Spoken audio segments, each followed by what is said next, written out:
vieja parásita, ya no estés merodeando por aquí. Mi nieto gritó y luego me arrojó agua hirviendo en la pierna, justo en medio de su fiesta de cumpleaños número 25. Mi nuera se encogió de hombros. Son cosas de niños, mamá, no exagere. Todos se echaron a reír. ¿Y yo? Me quedé ahí, sin moverme, hasta que un hombre apareció detrás de mí. Me alegra que estés aquí. Quédate hasta el final y cuéntame desde qué ciudad estás viendo esto.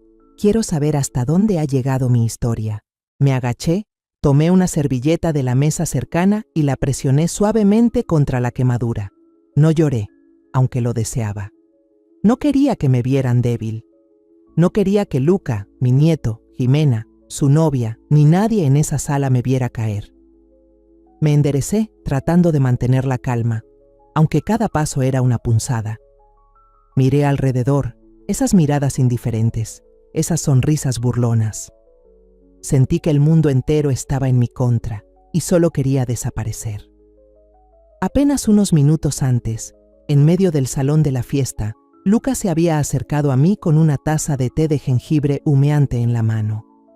Lo miré con un rayo de esperanza. Tal vez se sentía culpable, tal vez quería disculparse con su abuela por haberla tratado mal últimamente, sobre todo sabiendo que fui yo quien pagó todos los gastos de esta fiesta. Pero sin previo aviso, Luca lanzó violentamente el té hacia mí. El agua caliente me salpicó la pierna, quemando como fuego. Grité, tomándome la pierna. El dolor se esparció por todo mi cuerpo. Mi piel se enrojeció y comenzaron a formarse ampollas al instante. Luca me miró con ojos fríos como el hielo y escupió. Vieja parásita, ya no estés aquí. Deberías sentirte afortunada de que te hayan cubierto esta fiesta. Sus palabras fueron como cuchillas en mi corazón. Todo el salón se quedó en silencio por unos segundos y luego estallaron en carcajadas, más fuertes, más crueles. Un amigo de Luca incluso aplaudió y gritó, «¡Bien hecho, Luca!». Yo seguía ahí, con la pierna ardiendo, el vestido empapado, pero lo que más dolía era la humillación, que mi propia sangre me insultara frente a todos. Busqué con la mirada a Vanessa, mi nuera, que estaba cerca con una copa de vino en la mano, con la mirada perdida. Le hablé con la voz temblorosa. «Vanessa, ¿vas a permitir que tu hijo me hable así?». Vanessa se acercó. Sus tacones resonaban sobre el suelo. Se inclinó y dijo en voz baja, pero lo suficientemente alto para que los demás escucharan. «Ya, mamá, es un niño, no haga un drama». Apreté los puños, tratando de contener la rabia que me invadía. ¿Niño? Luca tiene 25 años, no es ningún chiquillo. Quise gritarle, preguntarle por qué había permitido que esto llegara tan lejos, pero me quedé en silencio. La piel me ardía, el vestido estaba manchado y mi alma hecha pedazos. En ese momento, la puerta del restaurante se abrió. Un hombre entró, alto, con el cabello entrecano, vestido con un traje gris impecable. Su mirada recorrió la sala, aguda pero serena, hasta que se detuvo en mí. Todo el salón guardó silencio. Algunos abrieron la boca, otros murmuraban entre ellos.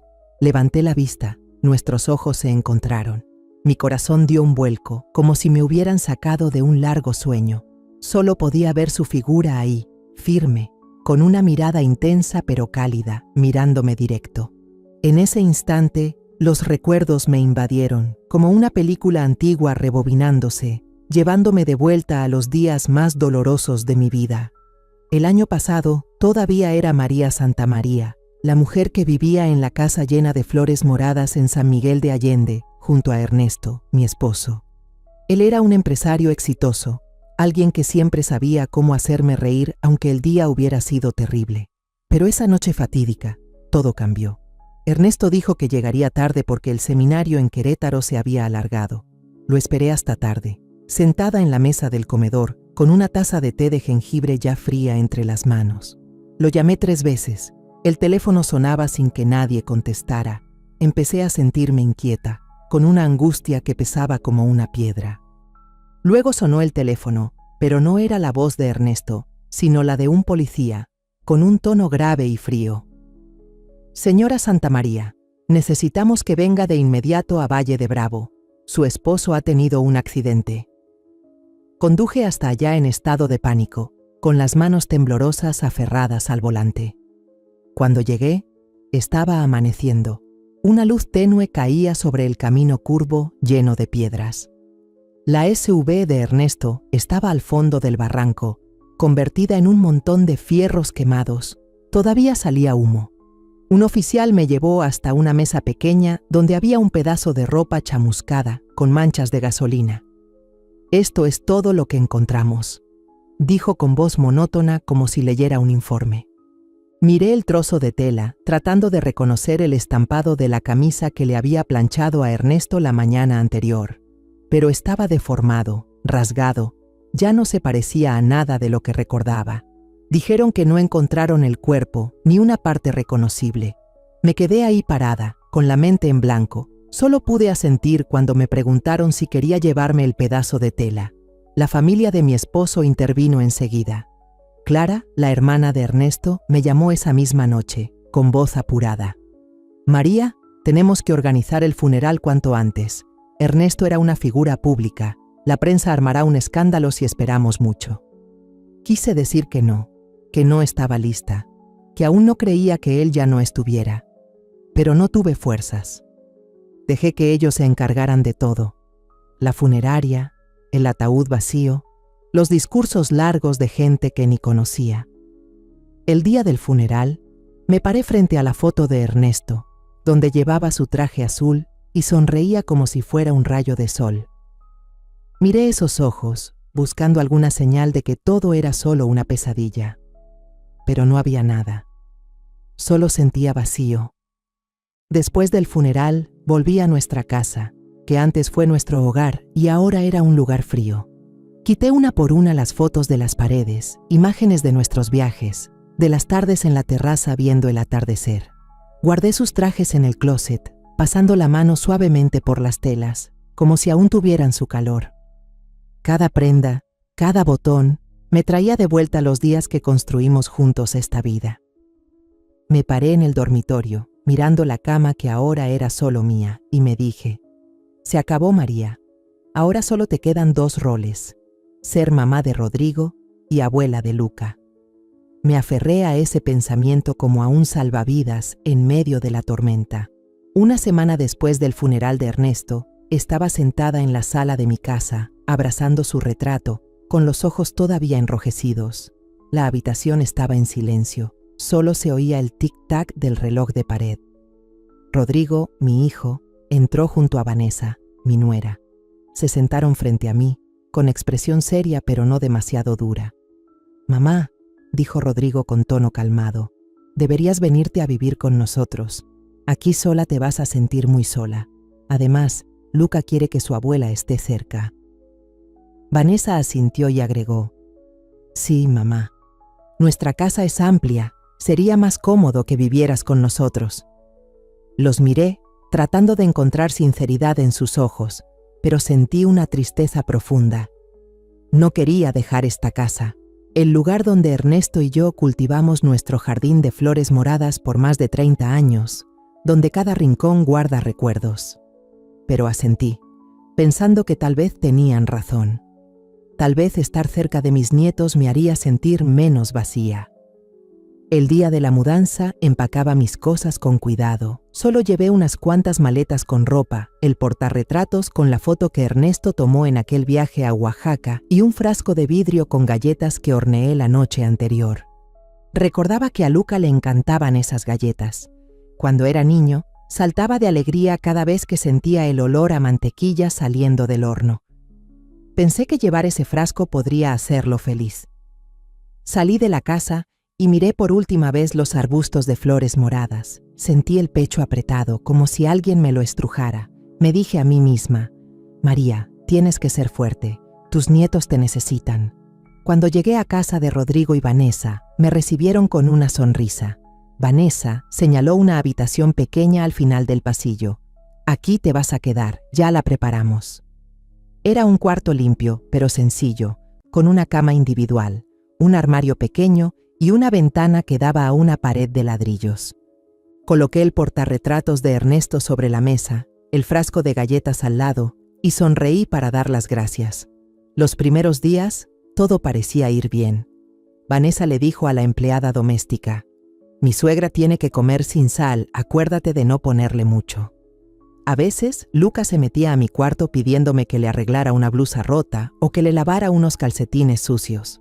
Yo hacía todo con una pequeña alegría, pensando que así podía sentirme más cerca de mi nieto, pero no tardé en notar que el ambiente de la casa empezaba a cambiar. Una mañana le pregunté a Vanessa por Lucía, la enfermera que yo había contratado para que me ayudara a controlar la presión y me recordara tomar mis medicinas. Vanessa se encogió de hombros y dijo: «Ya le dijimos que no viniera más. No hace falta. Caminar te va a ayudar a que no se te entuman las piernas». Me sorprendí. Traté de explicarle: «Pero me duelen mucho las rodillas, Vanessa. Lucía me ayudaba bastante». Ella solo sonrió, con ese tono suave pero firme. «No te preocupes, caminar es mejor que cualquier medicina». Quise insistir, pero su mirada me hizo guardar silencio. Empecé a caminar por la casa, aunque cada paso me dolía. Un día abrí el botiquín y mi caja de medicinas para el dolor de articulaciones había desaparecido. En su lugar había otro medicamento, de marca barata, con la caja vieja y desgastada. Tomé la caja y fui a preguntarle a Vanessa. Estaba sentada en la mesa, viendo el celular, y contestó sin levantar la vista: «Ese también sirve, y es más barato». Apreté la caja con fuerza. Quería decirle que el anterior sí me aliviaba, pero simplemente regresé a mi cuarto en silencio. Empecé a darme cuenta de que, en esa casa, mi voz ya no valía nada. Todo lo que compraba, aunque fuera solo un shampoo o una bolsita de té, era revisado. Una vez quise regalarle a Margarita, la vecina amable que siempre me compartía comida, una bufanda de estambre que yo misma tejí. Se la mostré a Rodrigo, con la esperanza de que se sintiera contento. Pero él frunció el ceño. «Mamá, no gastes en tonterías. Tú ya no tienes mucho dinero». Me quedé helada. Esa bufanda la había hecho con mis propias manos, sin gastar un peso, pero sus palabras me dolieron como una bofetada. Guardé la bufanda y ya no se la regalé, con el corazón pesado. Luca, el niño que antes me abrazaba cada vez que volvía de la escuela, ahora me miraba como a una extraña. Una tarde, sin querer, tiré un libro que había dejado sobre la mesa. El libro cayó al suelo y se dobló un poco en la esquina. Luca se lanzó y gritó: «¿Qué hiciste? ¿Sabes lo importante que es ese libro?». Me disculpé y me agaché a recogerlo, pero él me lo arrebató y me miró con desprecio. Me quedé ahí, con las manos temblando, aguantando las ganas de llorar. Empecé a vivir como una sombra en esa casa. Cada mañana doblaba con cuidado mis cobijas, aunque nadie se fijara. Cada tarde preparaba té de jengibre, aunque nadie lo bebiera. Cada noche ponía la mesa, aunque Vanessa solía decir: «Mamá, descanse, que la empleada lo hace». Trataba de hacer cosas para sentir que todavía valía, pero con cada día que pasaba, me sentía más invisible. Una vez le pregunté a Luca: «¿Tienes examen hoy, hijo?». Solo quería iniciar una charla, recuperar un poco de esa cercanía de antes, pero él me lanzó una mirada y con voz fría dijo: «¿Qué preguntona es usted? ¿A poco es asunto suyo como para andar metiéndose?». Me quedé callada, me di la vuelta y sentí el alma hecha pedazos. Me repetí a mí misma que mientras ellos vivieran bien, yo podía aguantar. Pero cada palabra, cada mirada de Luca y Vanessa eran como cuchilladas que poco a poco me iban quitando lo que quedaba de mí. Jimena, la novia de Luca, era la única que me daba un poco de calor humano. Cada vez que Vanessa decía algo hiriente, ella me tomaba del brazo y me apartaba. «No se lo tome a pecho, solo está estresada». Y cuando Luca se ponía pesado, me sonreía. «Señora, Luca es un niño todavía, no le haga caso». Yo miraba esos ojos brillantes y pensaba que al menos alguien me entendía. Vivía en esa casa, pero ya no sentía que fuera un hogar. Dormía en una cama individual y fría, abrazando el portarretratos de Ernesto cada noche, preguntándome qué había hecho mal para que mis hijos y nietos me dieran la espalda. Pero no lloraba, solo seguía en silencio, haciendo cosas pequeñas, con la esperanza de que algún día me miraran diferente. No sabía que ese día llegaría de una forma que jamás imaginé. Esa mañana me desperté con un peso en el pecho. Casi no dormí la noche anterior. Me la pasé mirando la foto de Ernesto sobre la mesa, buscando consuelo en su sonrisa. Reuní todo mi valor. Tomé el estado de cuenta bancario que había impreso el día anterior y salí a la sala. Rodrigo estaba en el comedor con la laptop. Vanessa cerca de la cocina preparando café. Luca comía su cereal, la cuchara sonando contra el plato. Respiré hondo, dejé el papel sobre la mesa y dije con voz tranquila pero firme: Rodrigo, Vanessa, los ahorros de mamá se están acabando. La cuenta de su papá sigue bloqueada porque el abogado necesita más tiempo para validar los documentos. ¿Podrían reducir algunos gastos que no sean necesarios? Vanessa dejó la taza sobre la mesa con tal fuerza que sonó el golpe. Me miró con frialdad y con voz molesta soltó: ¿Y ahora cómo quiere que vivamos? No hay ningún gasto que no sea necesario. Me quedé ahí parada, apretando el papel, tratando de mantener la calma. Solo quería hablar, que buscáramos una solución juntos, pero su tono fue como una bofetada. Rodrigo levantó la vista de la laptop, me miró un segundo y volvió a bajar la mirada sin decir nada. Ese silencio fue aún más cortante que las palabras. Luca, masticando su cereal, intervino de repente con voz gélida: Si ya no tienes dinero, ¿para qué sigues aquí ocupando espacio? Levanté la mirada y lo miré a los ojos. Ese niño al que alguna vez arrullé, al que consolé cuando lloraba, ahora me veía como una carga. En ese instante recordé cuando tenía 5 años y lloraba desconsolado por haber perdido el osito de peluche que le cosí. Me quedé toda la noche haciéndole uno nuevo, solo para ver su sonrisa. Esa sonrisa que ahora ya no existía, reemplazada por una mirada de desprecio. Quise decir algo, preguntarle por qué decía eso, pero la garganta se me cerró. Vanessa le sirvió más leche a Luca con una sonrisa como si nada hubiera pasado. Ay, no exageres, es un chavo, mamá, no te lo tomes a pecho. Pero su mirada era filosa como una navaja, como si me retara a reaccionar. Apreté con fuerza el estado de cuenta que tenía en la mano. Mis uñas se clavaron en la palma. ¿Niño? Luca tiene 25 años. Ya no es un escuincle para escudarse en eso. Pero no dije nada, solo asentí con la cabeza y regresé a mi cuarto. Sabía que si hablaba, no iba a poder contener toda la rabia. Ese mediodía, llamé al banco para tratar de resolver el tema de la cuenta de Ernesto. El asesor me dijo que necesitaban más documentos y le prometí enviarlos lo antes posible. Cuando le conté lo que pasaba a Rodrigo, me miró con voz plana. Mamá, ya estás grande, cualquiera te puede ver la cara. Mejor dame el poder legal y yo me encargo, así se agiliza todo. Me quedé helada. ¿Poder legal? Eso era lo que Ernesto y yo habíamos construido juntos, con años de trabajo y esfuerzo. Lo miré buscando un poco del hijo que me pedía ayuda para amarrarse las agujetas, pero su mirada era fría, como si yo ya no fuera su madre, sino una inquilina más. Por la tarde, salí al patio para tomar aire y despejarme un poco. Apenas crucé la puerta, escuché unas risitas desde el grupo de amigos de Luca. Me asomé por la ventana y vi a Jimena, la novia de Luca, caminando en círculos, imitando mi forma de andar por el dolor en la rodilla. Exageraba los movimientos y dijo con voz temblorosa: Luca, hijito, me volví a caer. Todos rieron, incluyendo a Luca y otros 2 amigos. Luca se reía más fuerte que nadie y hasta aplaudió. Igualita. Me quedé detrás de la puerta, aferrada al marco, sintiendo como si me clavaran algo en el pecho. Jimena, la que creí que me apoyaba, la que me consolaba cuando Vanessa o Luca me hablaban feo, ahora mostraba su verdadera cara. Nunca fue sincera, solo fingía para después burlarse de mí. Regresé a mi cuarto, cerré la puerta y traté de no llorar. No quería que me vieran débil, pero el dolor me ahogaba como una ola gigante.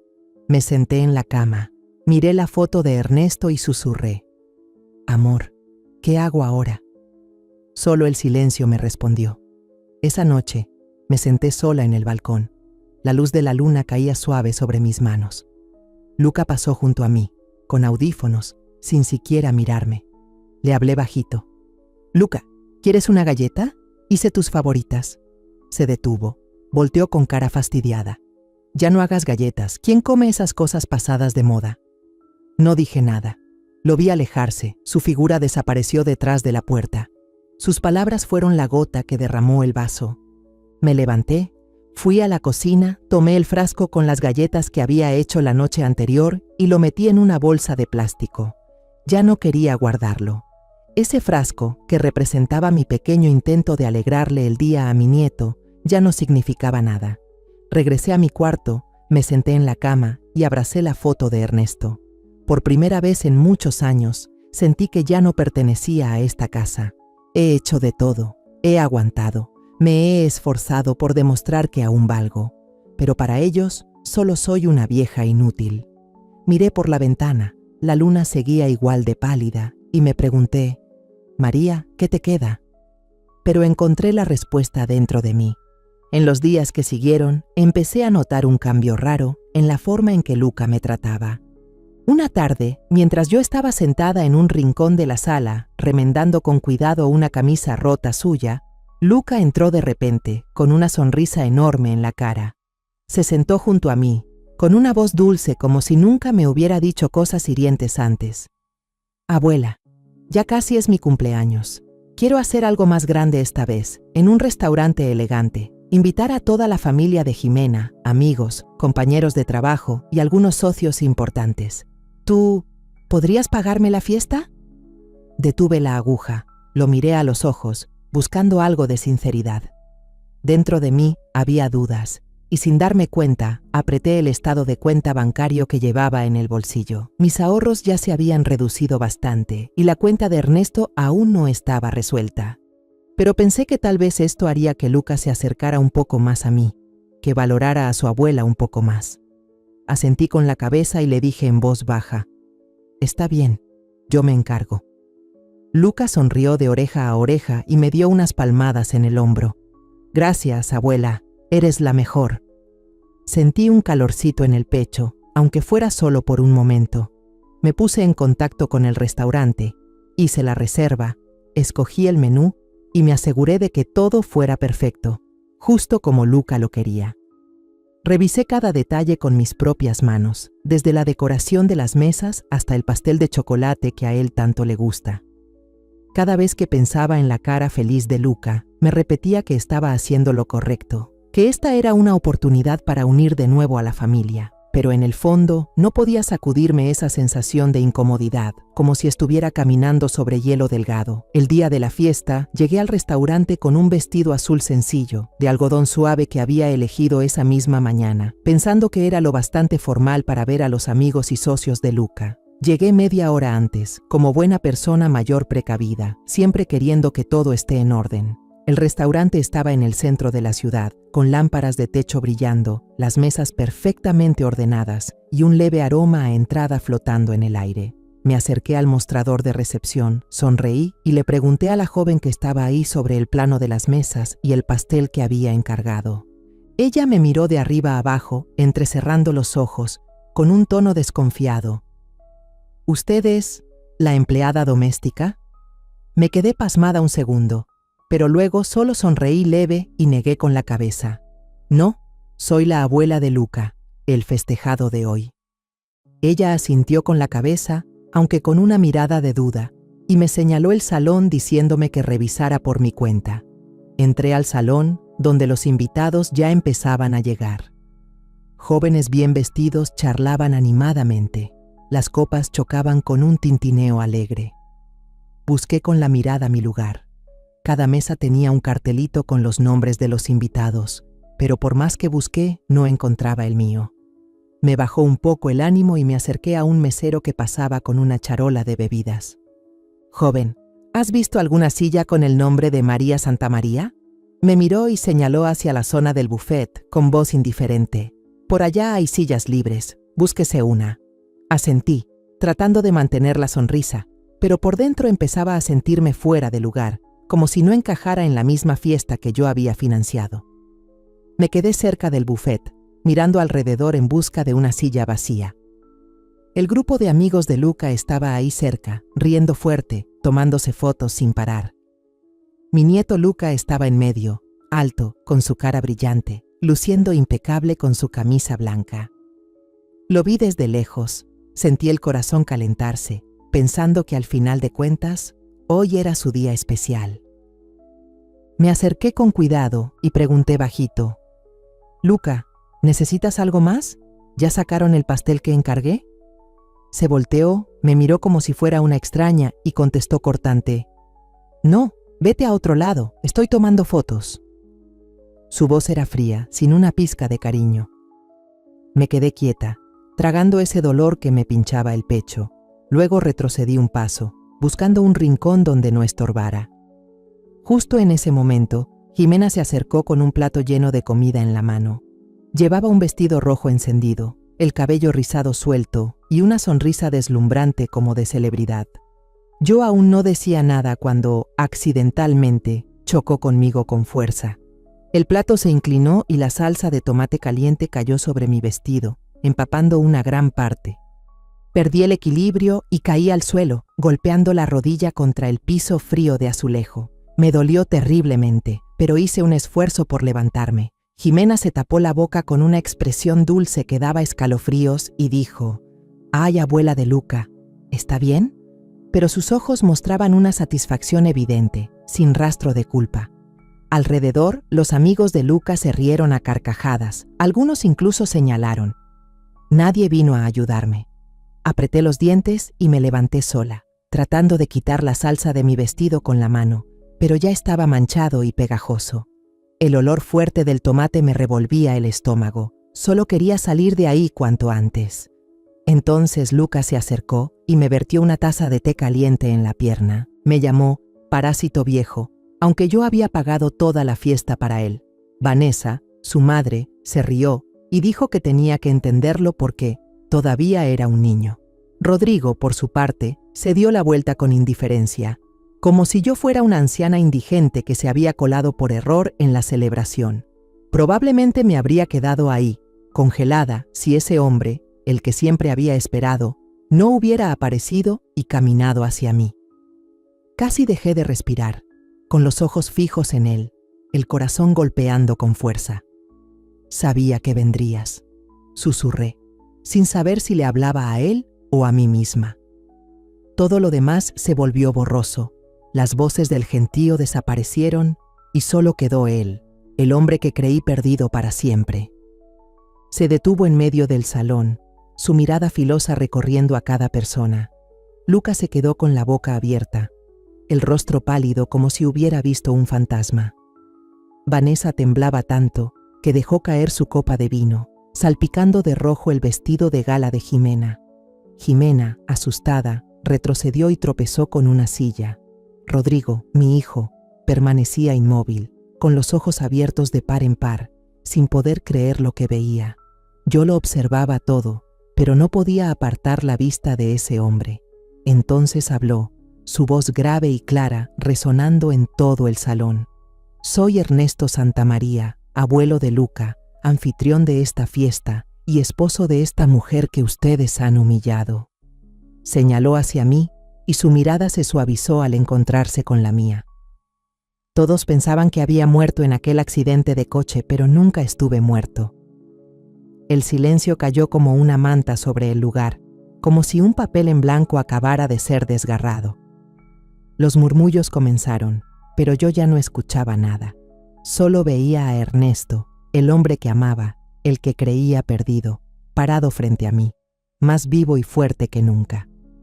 Ernesto avanzó, sin mirar a nadie más, se arrodilló ante mí y con delicadeza examinó mi pie vendado por la quemadura. «¿Estás bien?», me preguntó con esa voz cálida de antes, de cuando nos sentábamos juntos en el porche a mirar las flores violetas del jardín. Asentí con la cabeza, tomando su hombro sin pensar, no por el dolor, sino porque ya no me sentía sola. Por primera vez en meses, sentí una chispa de luz colarse en mi alma, como una llama encendida en plena tormenta. Miré a mi alrededor y vi a Vanessa retroceder, con la mano en el pecho, completamente pálida.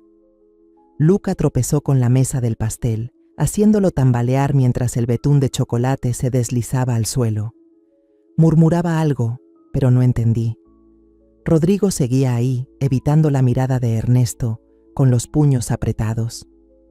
Jimena, la que antes fingía consolarme, ahora trataba de esconderse en un rincón, como si quisiera desaparecer. Pero ya no me importaban. Solo veía a Ernesto, el hombre que había regresado, el que me daba fuerza para mantenerme en pie pese a todas las heridas. En toda la sala, los murmullos crecían. Algunos alzaban el celular para grabar, otros señalaban. Pero ya no me importaba. En ese instante, toda la luz del salón parecía concentrarse en un solo punto: la verdad. Me encontraba en medio del salón de eventos, con la mano aún aferrada a la de Ernesto. El calor que emanaba de él me daba fuerzas. Toda la sala seguía alborotada. Los ojos de todos estaban fijos en el hombre que acababa de anunciar que era Ernesto Santamaría, el millonario desafortunado que todos creían muerto. Lo vi subir al escenario, caminando con calma pero con firmeza, como siempre lo hacía cuando enfrentaba momentos duros en su vida. Le pidió el micrófono al presentador, que se lo entregó con manos temblorosas, y entonces habló con una voz grave y clara que hizo que el lugar quedara en completo silencio. Hace un año, empezó Ernesto, desperté en un hospital en Querétaro con varias costillas rotas y una herida en la cabeza. Los doctores me dijeron que era un milagro que siguiera vivo, pero yo no lo sentí así. Mi camioneta explotó al caer por una pendiente en Valle de Bravo. Apenas tuve tiempo de arrastrarme fuera del vehículo antes de que se incendiara, y perdí el conocimiento justo después. Hizo una pausa. Su mirada recorrió a los presentes hasta detenerse en mí. Asentí con la cabeza, dándole ánimo para que siguiera. Una pareja humilde que vivía cerca me encontró. Me reconocieron por las veces que había salido en la tele y me llevaron al hospital. Pero había algo que no podía sacarme de la cabeza. ¿Por qué habían fallado los frenos? Esa camioneta había sido revisada solo 2 días antes del accidente, en un taller de confianza al que acudía desde hacía años. El salón entero permanecía en silencio. Solo se oían respiraciones contenidas y alguna que otra tos leve. Luca estaba en una esquina, apretando su vaso de agua, pálido como un papel. Vanessa intentaba mantener la compostura, pero sus manos temblaban mientras trataba de limpiar el vino tinto del vestido de Jimena. Rodrigo miraba a su alrededor, desorientado, como si acabara de despertar en una pesadilla. Ernesto continuó. Durante los primeros 3 meses guardé silencio. Permanecí en el hospital bajo un nombre falso. No quería que nadie supiera que estaba vivo, porque tenía la sospecha de que lo del accidente no había sido algo fortuito.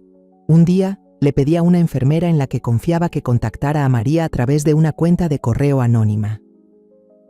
Recuerdo ese momento, cuando abrí la laptop en aquella habitación pequeña y vi un correo de una dirección desconocida.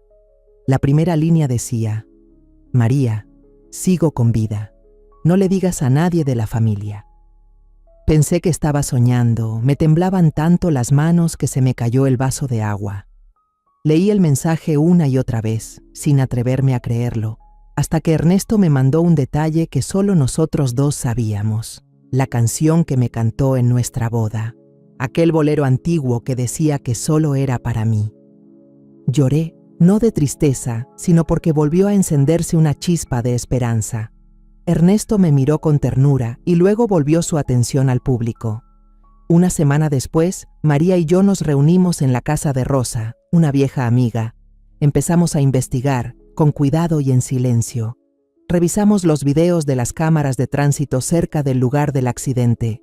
En las imágenes aparecía un hombre desconocido cerca del taller la noche anterior a que llevaran mi coche. Seguimos el rastro, registros de llamadas, movimientos bancarios. Hizo una pausa, su voz bajó, y entonces descubrimos la verdad. Tomé una respiración profunda, recordando esas noches eternas sin poder dormir, cuando Ernesto y yo nos sentábamos en el cuartito de Rosa, revisando hoja por hoja todos los documentos. Yo misma había tomado un mechón de cabello del cojín de Luca, cuando se quedó dormido en el sillón. Lo envolví con cuidado en un pañuelo limpio y lo envié al laboratorio para compararlo con el ADN encontrado en el trapo manchado de aceite de frenos que la policía halló cerca del lugar del accidente. El resultado llegó 2 semanas después y fue como una puñalada. El ADN coincidía con el de Luca. No quería creerlo, pero las pruebas eran irrefutables. Ernesto siguió hablando, su voz más firme. Le pedí a María que colocara un pequeño dispositivo de grabación en el cuarto de Luca. Una noche, cuando todos dormían, ella lo hizo en silencio, con el corazón roto. Recuerdo bien esa noche.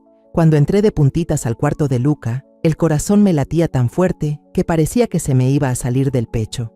Coloqué el dispositivo debajo del escritorio, rogando que nadie lo descubriera. En los días siguientes, escuché la grabación una y otra vez, y cada palabra que Luca le decía a Vanessa me partía el alma. Mamá, contraté a alguien para que dañara los frenos. En cuanto él desaparezca, todo será nuestro, decía Luca con frialdad. Vanessa le respondió, lo hiciste muy bien, ya le transferí el dinero a ese tipo, no te preocupes, nadie sospechará nada. Escuchaba eso con las manos temblando y las lágrimas cayendo sobre el teclado. Mi nuera y mi nieto, a quienes tanto quería, habían planeado matar a mi esposo. Ernesto miró fijamente a Luca, con los ojos afilados como cuchillos.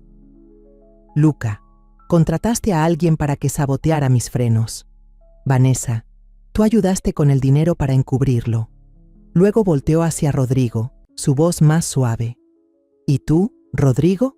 No sabías del plan, pero dejaste que esta familia se hundiera. No defendiste a tu madre cuando tu propio hijo y tu esposa la trataron como basura. Rodrigo agachó la cabeza, se cubrió la cara con las manos, incapaz de decir una palabra. Luca retrocedió, negando desesperado. No, no fui yo. Vanessa intentó hablar, su voz temblorosa. Papá, estás malinterpretando todo. Ernesto alzó la mano, indicándoles que callaran. Se giró hacia mí con la mirada serena. María, eres la abuela de Luca. Te dejo a ti decidir cuándo revelar toda la verdad. Lo miré y luego a Luca, a Vanessa, a Rodrigo. En ese momento sentí una fuerza distinta dentro de mí. Ya no era la anciana invisible, la que se quedaba callada siempre. Estaba lista. Ese momento es ahora, dije con voz firme, sin titubeos. Toda la sala seguía en shock tras la declaración de Ernesto, el hombre que todos creían muerto en aquel accidente hace un año. Él me miró con determinación. Luego caminó hacia el centro del salón, levantando la mano. En un segundo, la puerta principal del restaurante se abrió de golpe. Los goznes chirriaron en medio del silencio absoluto. 6 policías entraron, uniformes azul oscuro, miradas duras, pistolas visibles bajo la luz de las lámparas. El oficial al mando, un hombre alto de rostro severo, levantó la orden de arresto y gritó con voz potente. Vanessa Santamaría y Luca Santamaría quedan arrestados por intento de homicidio y complicidad. Todo lo que digan y hagan será usado como prueba en su contra. El salón entero estalló en caos. Los invitados se volteaban entre ellos, murmurando. Algunos sacaban sus celulares para grabar. Los flashes parpadeaban sin parar. Una chica joven cerca de la mesa del pastel se tapó la boca y gritó. ¿Qué? ¿Intento de homicidio? Un hombre de traje, tal vez socio de Luca, se levantó bruscamente. La silla cayó al suelo y murmuró. No puede ser, ese muchacho. Los murmullos llenaban el ambiente como un enjambre alborotado, pero yo no aparté la vista de Vanessa y Luca. Vanessa se desplomó en el suelo, con el vestido de seda rojo todo arrugado, abrazándose a la pierna del policía más cercano, la voz quebrada por el pánico. No, están equivocados. Yo no hice nada. Fue Rodrigo, fue mi esposo quien me obligó. Él dijo que teníamos que deshacernos de ese hombre para quedarnos con la herencia. Se giró hacia Rodrigo, apuntándolo con el dedo tembloroso. Dilo, Rodrigo, diles que tú me obligaste. Yo miré a mi nuera, la misma que alguna vez controló hasta el último centavo mío, ahora arrastrándose de rodillas por el piso, con el rímel mezclado con lágrimas chorreándole por la cara. Se aferraba al policía, pero él le quitó las manos con frialdad y le ordenó con firmeza. Póngase de pie y venga con nosotros. Luca parecía un animal acorralado. Retrocedió y chocó con la mesa del banquete, tirando copas de vino y platos de comida al suelo con gran estruendo. Su rostro estaba encendido de furia, los ojos desorbitados, y apuntó hacia mí. Fue ella, mi abuela, la que planeó todo. Está celosa de mi mamá, celosa de mí porque administramos mejor el dinero. Ella inventó todo para arruinarnos. Se lanzó hacia adelante, intentando agarrar a Ernesto por la camisa, pero un policía lo interceptó al instante, sujetándolo del hombro. Luca forcejeaba, gritando: «¡Suéltenme! Yo no hice nada. Ella fue quien mandó a sabotear el coche, no yo». Su grito resonó por todo el salón, haciendo que algunos invitados retrocedieran con el rostro pálido. Una mujer, parada junto a la mesa del buffet, susurró a su amiga: «Dios mío, ¿ese niño resultó ser tan cruel?». Yo me quedé ahí, mirando a Luca, mi nieto, a quien había amado más que a mi propia vida. Sus palabras fueron como cuchillos clavándose en mi pecho, pero no temblé, no lloré. Solo sentí un alivio extraño, como si al fin me hubiera quitado de encima una carga que llevaba meses arrastrando. Ernesto se acercó, puso su mano en mi hombro, con la mirada firme. «No te preocupes, María. La verdad ya salió a la luz». Asentí, apretando su mano con fuerza, sintiendo cómo una nueva energía despertaba dentro de mí. Rodrigo, mi hijo, no actuó como Vanessa ni como Luca. No gritó, no culpó a nadie. Solo retrocedió lentamente hasta pegarse a la pared del fondo, con las manos en la cabeza, los hombros temblorosos. Tenía los ojos rojos, pero ni una sola lágrima le cayó. Me acerqué a él despacio, quedándome justo frente a su rostro, esos ojos que de joven eran idénticos a los de Ernesto. Recordé cuando era niño, corriendo detrás de mí por el jardín, pidiéndome que le contara cuentos. Pero ahora era un hombre, parado frente a los escombros de su familia. No dije nada, no lo consolé, no lo juzgué. Sabía que este era su momento para enfrentar la verdad, y yo ya no lo protegería. Tendría que cruzar esta línea por sí mismo. El policía le puso las esposas a Vanessa, que seguía gritando entre sollozos. Yo no sabía nada, fue Luca. Él planeó todo. Yo solo seguí instrucciones. Luca se giró hacia su madre y le gritó: «Cállate. Tú fuiste la que transfirió el dinero. Tú también estás metida». Madre e hijo empezaron a lanzarse acusaciones, sus voces tan estridentes que opacaron el murmullo de la gente.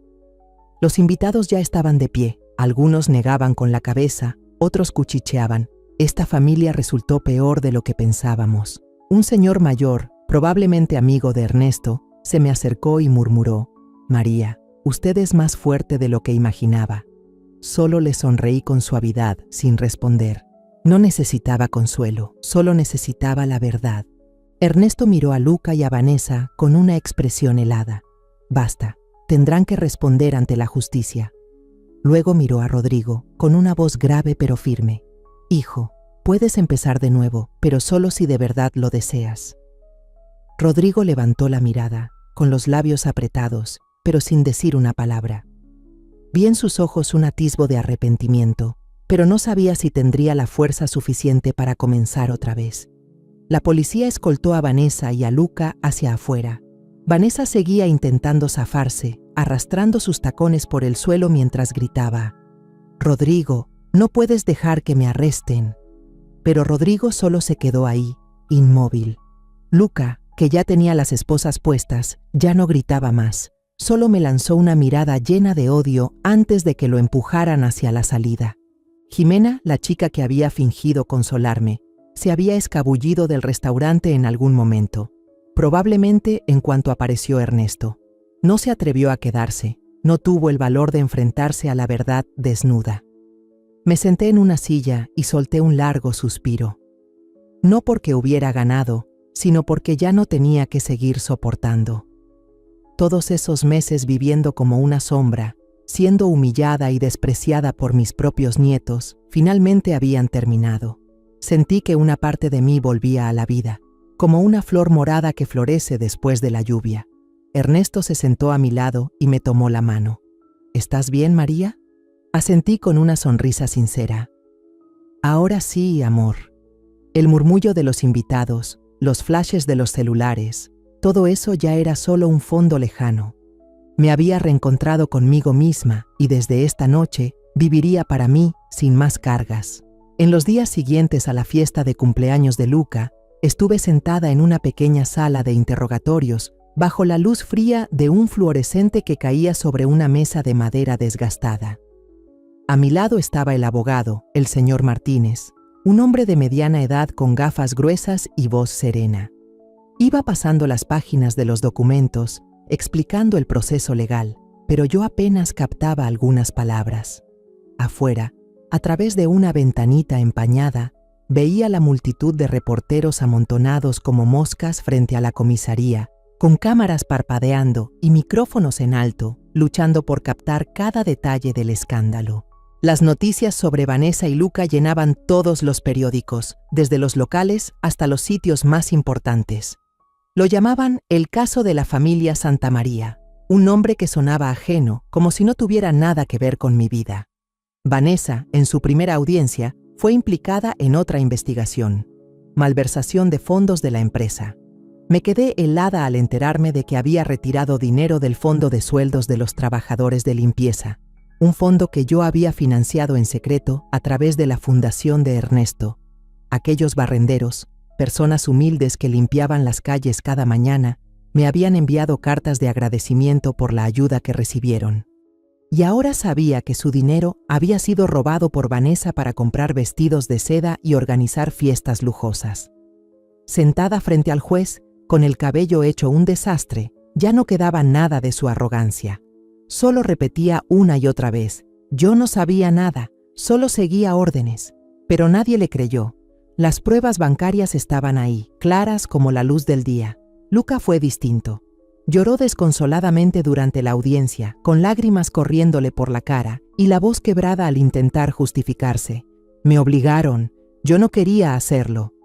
Pero las grabaciones que había escondido en su cuarto, los mensajes entre él y un hombre desconocido, y la muestra de ADN encontrada en el trapo con grasa de frenos lo dijeron todo. Había contratado a alguien para sabotear los frenos del coche de Ernesto con la intención de quedarse con su herencia. Yo estaba sentada en la última fila del tribunal, mirando a mi nieto, pero no sentí lástima.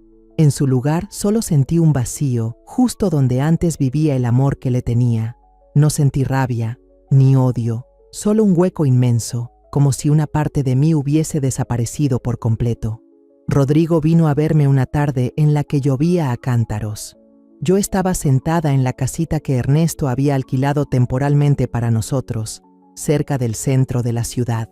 La lluvia golpeaba fuerte sobre el tejado, mezclándose con el aroma del té de jengibre que acababa de preparar. Sonó el timbre y al abrir la puerta vi a Rodrigo parado ahí, con la camisa empapada, los zapatos viejos hechos trizas y la mirada sin un rastro de orgullo.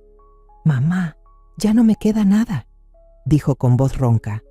Me despidieron de la empresa, los amigos, los socios, todos me dieron la espalda al enterarse de que soy el esposo, el padre de delincuentes.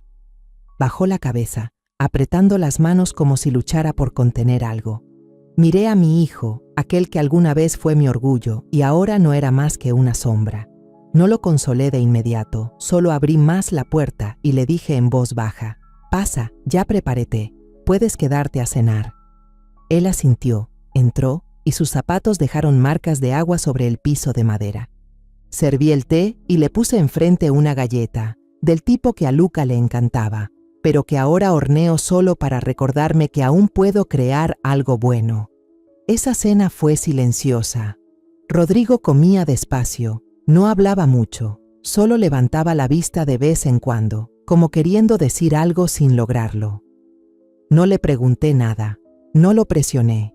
Sabía que necesitaba tiempo para enfrentar lo que hizo, para asumir sus errores por permitir que Vanessa y Luca cruzaran tantos límites. Cuando se levantó para irse, solo le dije: «Sabes dónde encontrarme, si me necesitas». Él asintió y salió, su silueta desvaneciéndose bajo la lluvia. Jimena, la mujer que fingía consolarme, ahora era el centro de atención en redes sociales. Circulaba un video donde se veía claramente cómo me arrojaba una copa de vino sin querer durante la fiesta, La gente analizaba cada uno de sus gestos, desde su sonrisa falsa hasta la manera en que imitaba mi forma de caminar para burlarse. Perdió un contrato publicitario importante, las marcas le dieron la espalda y su perfil se llenó de comentarios críticos. Pero lo que más me dolió no fue su caída, sino que nunca se disculpó. Ni una palabra, ni un mensaje. Ya no menciono su nombre, pero cada vez que lo recuerdo, solo siento una decepción suave, como una brisa que pasa. Aquella noche, Ernesto se sentó a mi lado en la sala mientras yo sacaba una caja de madera vieja con cartas de cuando éramos jóvenes. Fui quemando una por una, viendo cómo el fuego consumía las letras escritas a mano, aquellas palabras de amor que ahora solo eran recuerdos. Ernesto tomó mi mano, con voz cálida dijo: «Todo empieza de nuevo, María, desde las cenizas». Lo miré, sonreí y por primera vez creí de verdad en eso. Creí en él y, más importante aún, creí en mí. Ya no soy esa mujer que solo sabe aguantar y vivir por los demás. He recuperado mi fuerza, he renacido desde mis propias heridas. Unos días después, Ernesto anunció el plan de reestructuración del Grupo Santa María. Se paró frente al consejo directivo y declaró que recortaría el poder de los miembros de la familia y aumentaría la transparencia financiera. Después de la reunión, me miró y me dijo en privado: «Le daré una oportunidad a Rodrigo, María, no para recuperar su imagen, sino para que aprenda a ser hombre desde cero». Asentí, entendiendo que esa era la manera de Ernesto de acercar de nuevo a nuestro hijo, no con indulgencia, sino con las lecciones duras de la vida. Nunca pensé que volvería a San Miguel de Allende, ese lugar que alguna vez fue nuestro hogar lleno de risas y que después se volvió un mausoleo para recuerdos dolorosos. Pero 3 meses después del escándalo en el cumpleaños de Luca, estaba de nuevo frente a ese portón de madera, viendo las flores moradas florecer en el porche. Esta vez no regresaba para aguantar, ni para vivir atrapada en el pasado. Regresaba para tomar las riendas de mi vida, para reencontrarme conmigo misma. Yo, María Santa María, la mujer que atravesó el dolor y aprendió a levantarse. Ernesto y yo nos mudamos a una casita blanca, a unas cuadras de la casa antigua. Era un lugar sencillo, con techo de tejas rojas y una bugambilia que se colgaba del porche, moviéndose con la brisa. Por las mañanas me levantaba temprano, preparaba una taza de té de jengibre y abría la puerta para recibir a los niños del vecindario. Entraban corriendo, con sus cuadernos arrugados y sonrisas enormes. «Abuela María, ¿me enseña a escribir gato?», gritaba Sofía, una niña de ojos brillantes. Me sentaba con ella, le tomaba la mano y le guiaba letra por letra, sonido por sonido. Esas horas enseñando, aunque fueran cosas simples, me hacían sentir útil, como si sembrara algo bueno. Por las tardes, me sentaba junto a la ventana a escribir todo lo que había pasado. Desde el día que Ernesto desapareció, hasta los meses en que viví como un fantasma en la casa de Rodrigo, y ese instante en que todo salió a la luz. Esas páginas llenas de tinta eran mi forma de guardar la memoria, no para sufrir, sino para recordarme lo fuerte que había sido. Ernesto, por su parte, encontró alegría en cuidar su jardín. Atendía con dedicación sus crisantemos amarillos y rosados en el patio trasero, regándolos con cuidado, podando las ramas. A veces entraba con un ramo de flores, lo ponía sobre la mesa y decía con una sonrisa: «Para ti, María, para que la casa brille más». Yo lo miraba, el hombre que una vez fue mi soporte, ahora con su camisa vieja, pero con una mirada llena de amor. Nos volvimos a querer en silencio, sin grandes palabras, solo con esos momentos tranquilos juntos, sin dolor, solo paz. Sentía que mi alma se refrescaba, como una flor morada que vuelve a abrir después de una tormenta. Una mañana, mientras limpiaba los estantes en la tiendita que había abierto en la esquina, sonó la campanita de la puerta. Alcé la vista y vi a Rodrigo ahí, sin aviso, sin regalos, solo con una libreta vieja en la mano. Llevaba una camisa deslavada, el pelo desordenado y una mirada cansada, ya sin soberbia. «Mamá», dijo, con voz baja como si tuviera miedo de romper el aire, «¿puedo ayudarte a acomodar los libros?». Lo miré, mi hijo, el que un día fue mi orgullo, ahora solo un hombre intentando encontrarse. Asentí sin hacer preguntas y le di un trapo. Empieza por ese estante. Trabajó en silencio, acomodando libros, limpiando sin decir mucho. Poco a poco, su presencia se fue notando en la tienda, como si intentara, paso a paso, empezar de nuevo. Semanas después, Rodrigo vino a vernos a Ernesto y a mí en la Casa Blanca. Se sentó en la mesa, girando su taza de té, y dijo con voz insegura: «Papá, mamá, quiero pedir trabajo en la empresa, como aprendiz». Ernesto lo miró con seriedad, sin dureza. «Está bien, pero no tendrás privilegios. Empezarás desde abajo, como todos». Rodrigo asintió, sin discutir. Lo asignaron al área de análisis, haciendo lo más básico: preparar café, sacar copias, aprender a leer balances financieros. Noté que por primera vez en años, Rodrigo se levantaba temprano, escribía notas en su libreta, leía por las noches. Cada fin de semana venía a casa, no hablaba mucho, solo pedía sentarse a leer o preguntaba a Ernesto sobre algún término de negocios. Vi en él un cambio, no la arrogancia de antes, sino la paciencia de quien tocó fondo y decidió levantarse. Me di cuenta de que si alguien ha caído tan hondo pero aún así elige aprender de nuevo, sin aferrarse al pasado, merece una nueva oportunidad. No abrí mi corazón de inmediato a Rodrigo, no le devolví la llave como antes, pero le dejé caminar, le di espacio para demostrar que podía hacerlo. En las tardes tranquilas, terminé el último capítulo del borrador de mi libro.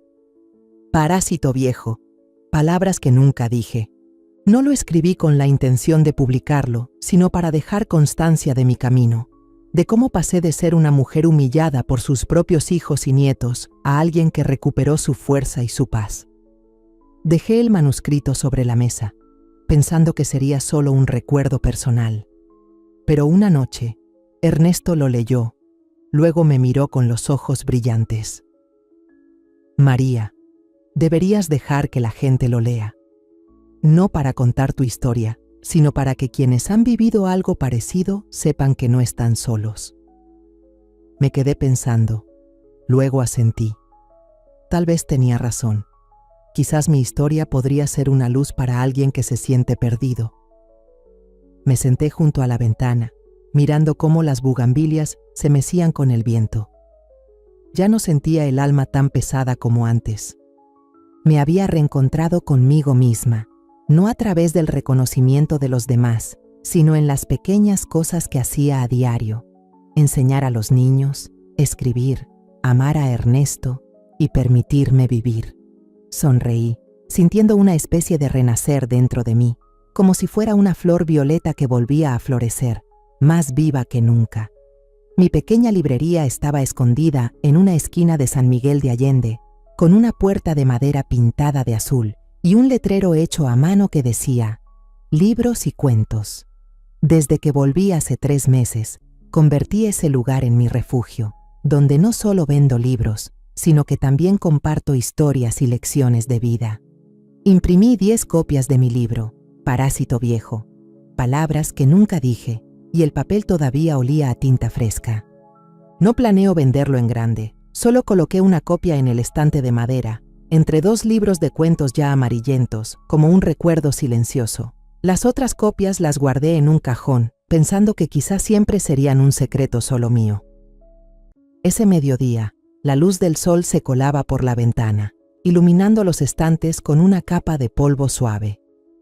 Sonó la campanita de la puerta.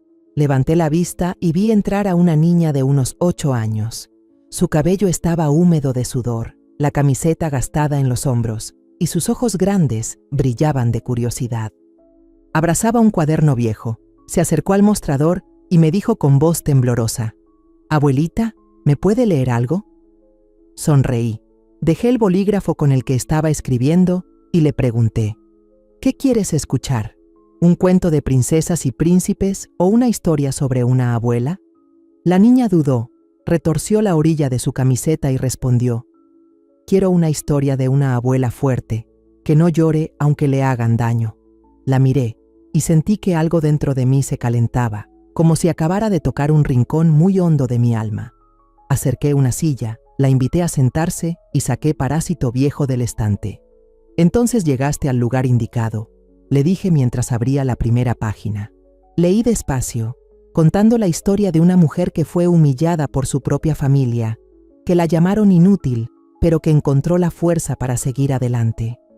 La niña escuchaba atenta, con los ojos bien abiertos, asintiendo de vez en cuando como si entendiera todo. Cuando llegué a la parte en que la mujer se levantaba después de todo, ella tomó mi mano y susurró: «Abuelita, yo quiero crecer y ser fuerte como la señora del libro». La abracé con ternura, sintiendo que abrazaba a la versión antigua de mí misma, esa que aún creía que podía hacerlo todo por su familia. Le dije: «Lo lograrás si confías en ti misma». La puerta volvió a sonar con su campanita, y Ernesto entró con un ramo de rosas amarillas resplandecientes en la mano. Llevaba una camisa blanca y su cabello entrecano brillaba bajo el sol. Nos miró a mí y a la niña y sonrió con dulzura. «¿Otra vez contando historias, María?». Asentí con una sonrisa. Historias de quienes no se rinden. Ernesto se acercó, dejó las flores sobre la mesa y me dio un beso suave en la frente. «Todavía tenemos tiempo», dijo con voz cálida. Yo asentí, sintiendo el calor de su presencia como un recordatorio de que la vida aún tiene muchos días hermosos por venir. Después de que la niña se fue, llevándose el libro de cuentos que le regalé, me quedé sentada en el mostrador mirando hacia la calle pequeña. La gente pasaba de un lado a otro y se oían risas de niños a lo lejos. Me di cuenta de que ya nadie me llamaba parásito viejo. Ya no había susurros a mis espaldas, ni miradas de desprecio.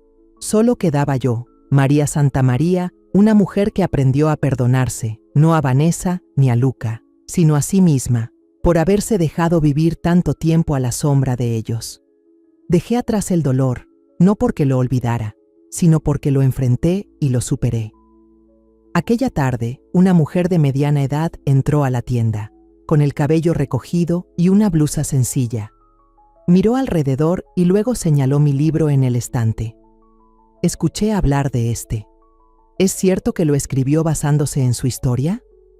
Asentí con la cabeza y le conté brevemente mi camino, sin adornos, solo la verdad.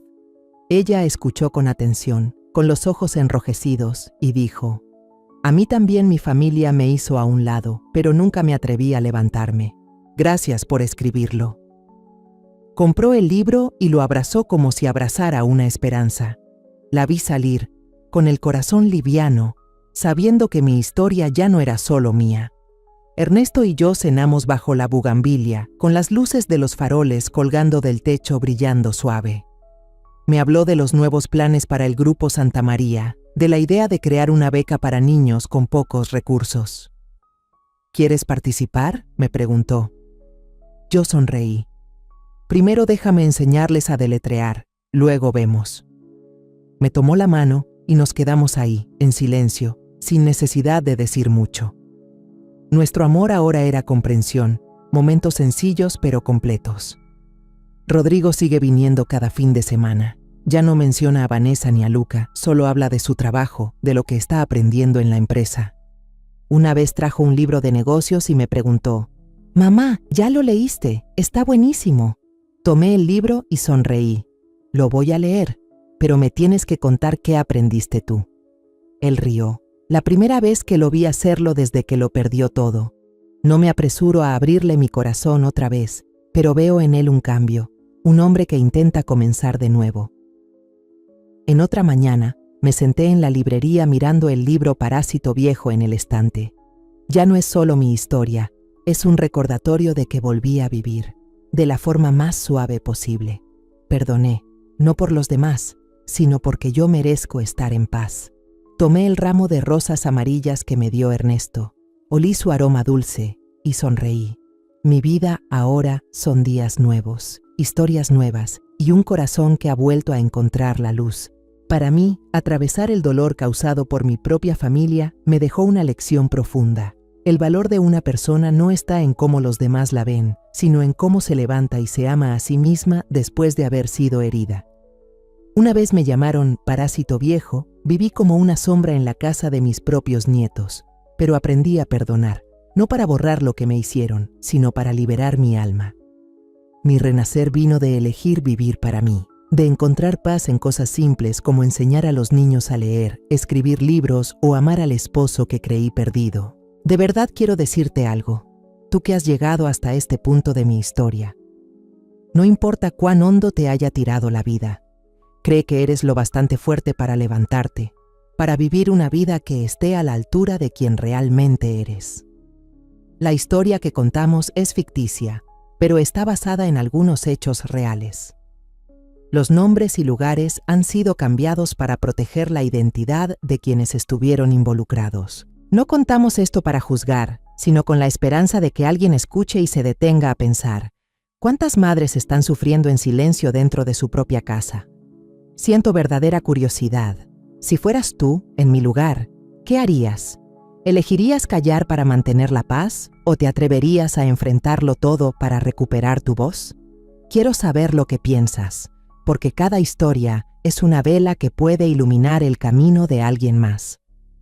Dios siempre bendice, y yo creo firmemente que el valor nos lleva a días mejores. Mientras tanto, en la pantalla final te dejo 2 de las historias más queridas del canal. Te aseguro que te sorprenderán. Gracias por haberte quedado hasta aquí.